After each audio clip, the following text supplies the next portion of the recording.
പൊട്ടിയിട്ട് നടക്കുന്ന റാഗിങ്ങിന് പിന്നാലെ തിരുവനന്തപുരത്തും വിദ്യാർത്ഥിക്ക് ക്രൂരമർദ്ദനമെന്ന പരാതി. പാറശാല CSI ലോ കോളേജ് 3ാം വർഷ നിയമ വിദ്യാർത്ഥിയും നെടുമങ്ങാട് സ്വദേശിയുമായ അഭിറാമിനാണ് മർദ്ദനമേറ്റത്.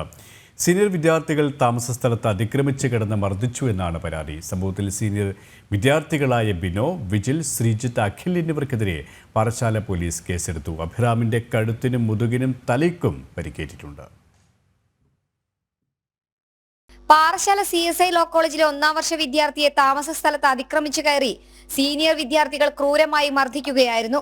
നെടുമങ്ങാട് പഴകുറ്റി സ്വദേശി അഭിറാമിനെയാണ് 4-അംഗ സംഘം മർദ്ദിച്ചത്. അഭിറാം താമസിക്കുന്ന കോളേജിന് സമീപത്തെ ഹോം സ്റ്റേയിൽ ഇന്നലെ ഉച്ചയ്ക്ക് അതിക്രമിച്ചു കയറിയാണ് മർദ്ദനം. സംഭവത്തിൽ സീനിയർ വിദ്യാർത്ഥികളായ ബിനോ, വിജിൻ, ശ്രീജിത്ത്, അഖിൽ എന്നിവർക്കെതിരെ പാറശാല പോലീസ് കേസെടുത്തു. ബിനോ മർദ്ദിച്ചതായ അഭിറാമിന്റെ ചില സുഹൃത്തുക്കൾ പോലീസിന് പരാതി നൽകിയിരുന്നു. ഇതിന് പ്രേരിപ്പിച്ചത് അഭിറാമാണെന്ന് ആരോപിച്ചായിരുന്നു മർദ്ദനം.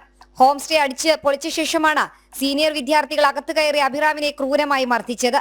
4-അംഗ സംഘമാണ് മർദ്ദിച്ചതെന്ന് അഭിറാം മൊഴി നൽകിയിട്ടുണ്ട്. തുടർന്നാണ് പാറശാല പോലീസ് 4 പേർക്കെതിരെ കേസെടുത്തത്.